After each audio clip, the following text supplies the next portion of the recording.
Bell Time by Sophie Tuvey. Chapter 1. The end.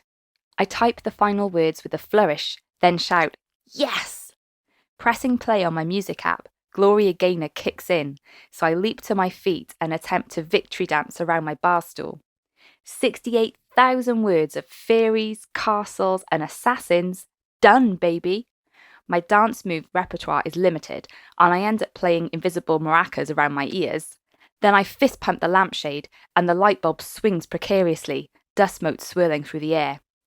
"Go!" I cry dramatically, pointing at my yellowing, off-white door. I'm about to add in a wiggle of my hips for effect, moving my arm out to the side and pointing to the beat, but I nearly knock my laptop over and hastily shunt it further into the rickety table. It's served me for 10 years, and a loud sneeze might cause it to restart.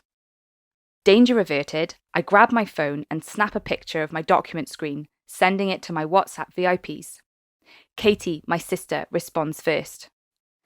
"Katie, well done. Too bad you didn't come with us. Look at the view." She sends me a photo of our family tent, pitched a little lopsided as usual, with a random dog in the foreground. She's a bit obsessed with dogs. I remember the last time we went camping, she kept fussing over the dog from our neighbour's tent, and every time I saw it, it was peeing against our windbreak. There have been many August bank holidays where the weather definitely wasn't as good as this, but it's typical that the heat wave is the one I opt out from. The feeling of missing out acts like a stealthy pinprick to my balloon of success. It starts to deflate and I hurry to repair the damage. I finished my first draft.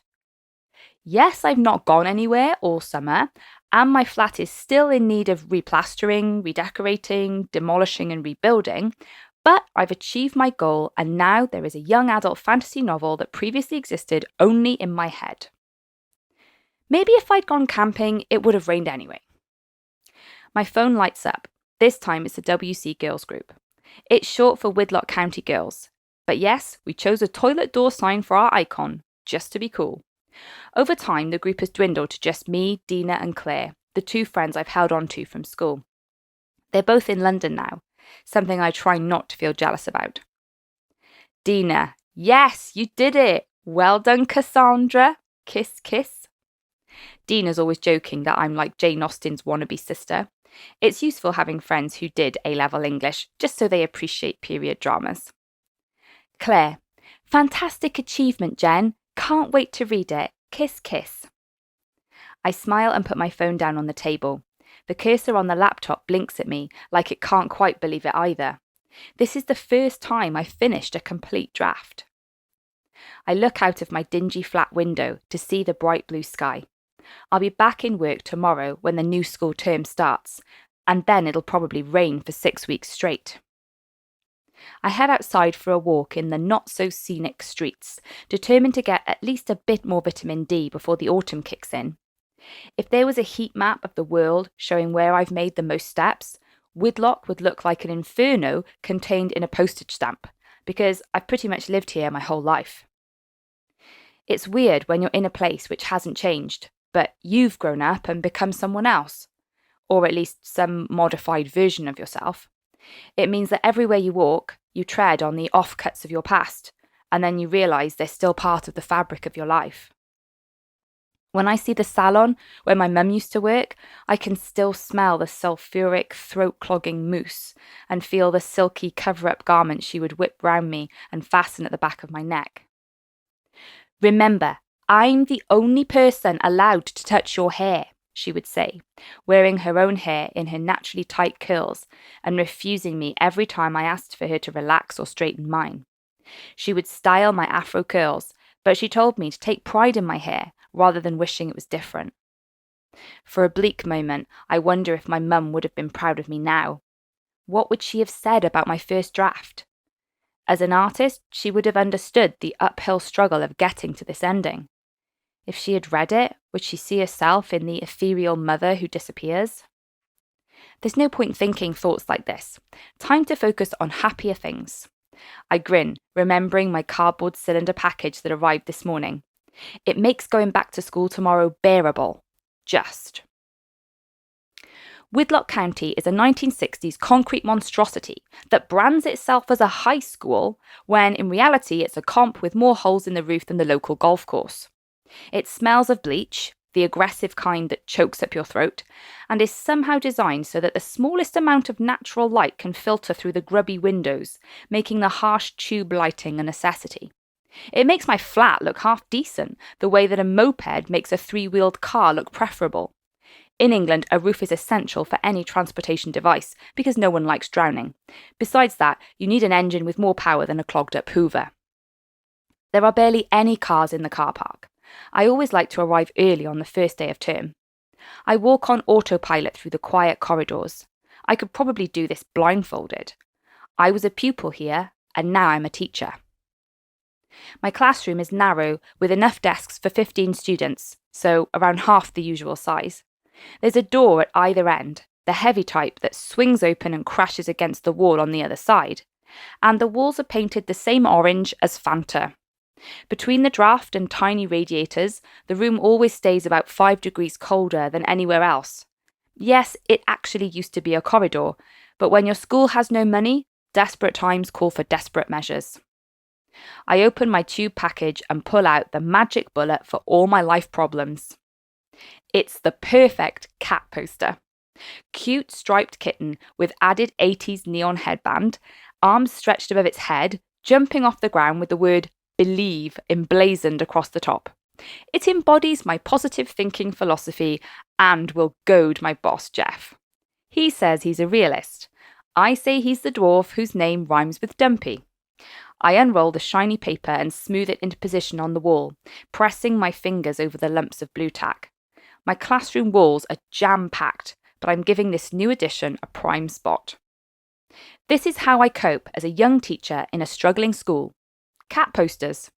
And enough tea and biscuits to outdo even my grandparents' church, which had a monthly delivery of 15 kilos of custard creams.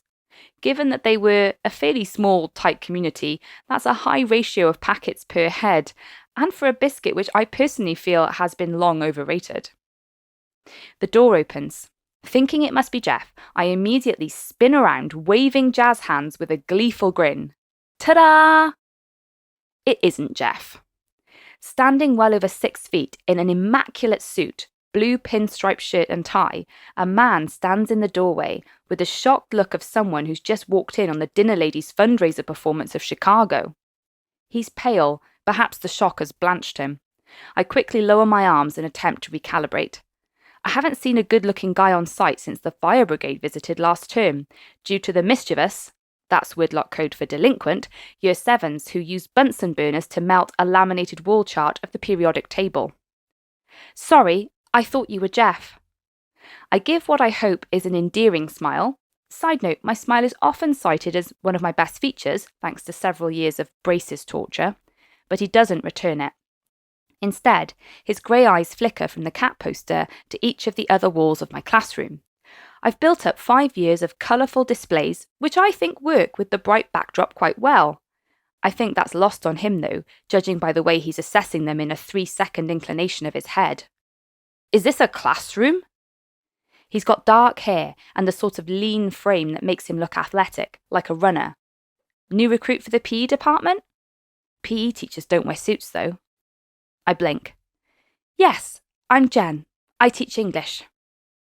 Ordinarily, I would hold out my hand, but he's looking at me as if I said I teach Martian. It's as if he's walked out of an Armani advert. Dark hair, clean-shaven, chiseled jaw. Maybe I've overdosed on caffeine and I'm hallucinating. English teachers have very overactive imaginations. But as the minutes pass, he's still staring at me and I become more self-conscious of my skinny jeans and heart-print patterned t-shirt. I wonder if I even look like a teacher to him. I probably look like I'm on the way to a gig. I could probably still pass for a student. He could be anywhere between 25 and 35. It feels slightly incongruous that he's in Widlock County, where most kids' families are on state benefits and where staff appearances divide neatly into 2 categories: too afraid to care or already mid-nervous breakdown. I'm not sure which I fall into. Jen. What is that short for? Jenny or Jennifer? He leans forward slightly, looming about a foot taller than me, hair included. Feeling slightly annoyed with the level of scrutiny this stranger is subjecting me to, I shift backwards a little. Jennifer? No one calls me that. I thought this was a corridor. He's looking left and right as if he's about to cross a road. Actually, it was once. I used to have a locker here when I was a student. You were a student here? His eyes lock onto me again. His unflinching stare pins me like a lopsided cat poster to the wall. Yes, funny, isn't it? He still isn't smiling. It's the first day of the school year, and we've just had 6 weeks off, and there are no kids in school because it's a training day. If you can't smile at this point, then you must be very hard to please. And your name is? I finally ask. Michael. Not Mike or Mikey then? I attempt to joke. He raises an eyebrow. No. Mickey? He straightens his shoulders and brushes imaginary dust from the front of his suit. I was looking for Jeff. Do you know that clock is wrong? I follow his gaze to where the clock is frozen at 6:30. I need to change the battery. I mentally add this to my to-do list. I'm not looking forward to setting my alarm tomorrow. I hate getting up late, he says bluntly. Ouch. You can get more done in the morning when no one's around. What time do they open the building? Colin, the caretaker who lives in a house at the edge of the site, seems to be here at all hours, his keys jangling on his belt. He's always carrying materials to burn in his incinerator in the backyard. His philosophy? Get there before the Year 7s. The Eco Committee has slowly started introducing more recycling, but Whitlock's carbon footprint rivals New York. 7:30, I think. It's cold in here. Wow, this guy's a machine gun. He makes Jeff look like the Believe kitten. Yes, it is a bit of an icebox. I've got my booster heater for the winter. I nudge my toe towards my rickety oil radiator. I don't make contact or it will fall over. He wrinkles his nose. How do I get to Jeff's room? I can see him assessing the different doorways at either end of my classroom. His gaze is quick, analytical, like it could slice me in two. It's true that it's probably the quickest way to the department, through my room, but I don't want him to think he can march through when I'm teaching. Well, I don't mind if you want to go through here today. You can go out through the other door, but usually you'd have to go round the long way, outside. I nod towards the window, which is covered in grime, and then a protective security grille. Beyond that, you can just about see the path leading to the main entrance of the block, which has a corrugated roof so the rain gushes off and creates an ideally placed fountain for Year 8 boys to stand under and soak themselves on a wet day. Right. I keep meaning to clean that window, or mention it to the janitor. Ah well.